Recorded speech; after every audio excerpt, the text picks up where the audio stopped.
તમને પેલા એવું લાગશે કે આ પાટિયા શેના છે? ભાઈ આ પાટિયા નથી, આ તો છે નંદુ મલાઈ, વલસાડની ફેમસ નંદુ મલાઈ છે. આપણા રાજકોટમાં ધૂમ મચાવવા માટે આ દાદા આવી ગયા છે. આ દાદા આવડી ઉંમરે લોકોને પ્રેમ ભાવથી આ આઈસ્ક્રીમના કટકા ખવડાવે છે. રાજકોટમાં એમને નામ રાખી દીધું આઈસ્ક્રીમના કટકા. બાકી વલસાડ, નવસારી, વાપી બાજુ જાવ ને એટલે આને નંદુ મલાઈથી બધા ઓળખે. સાહેબ ખાવાની મજા આવે છે. અહીંયા તો લોકો છે ને 100 ગ્રામ 200 ગ્રામ ખાવા માટે આવે. જેમ આપણે ગોલો ખાવા જઈએ ને એવી જ રીતે આ ખાવાની આઈટમ છે. આવી નાના નાના કટકા કરીને આપે છે.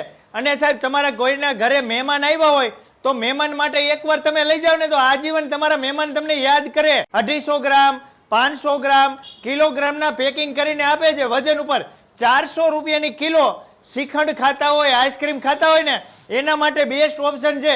એકવાર ખાલી તમે આ દાદાના હાથની આઈસ્ક્રીમ કટકો તમે ખાઈ જાઓ સાહેબ, તમને મજા જ આવી રાખશે. કારણ કે આપણે પહોંચી ગયા છીએ સાહેબ. એવી મજા આવે છે ને કે ના પૂછો વાત. તમારે આવી મીઠી મધ જેવી જો ખાવી હોય ને આઈસ્ક્રીમની કટક્યું તો મારા વાલેડાઓ પહોંચી જજો 150 ફૂટ રિંગ રોડ ઉપર આંબેડકર સર્કલ થી આપણે જઈએ આસ્થાના ગેટ બાજુ. આસ્થાના ગેટમાં અંદર આવી જાવ એટલે પેલા જ કોમ્પ્લેક્સમાં જમણી બાજુમાં આવી જાય રોયલ કિંગ.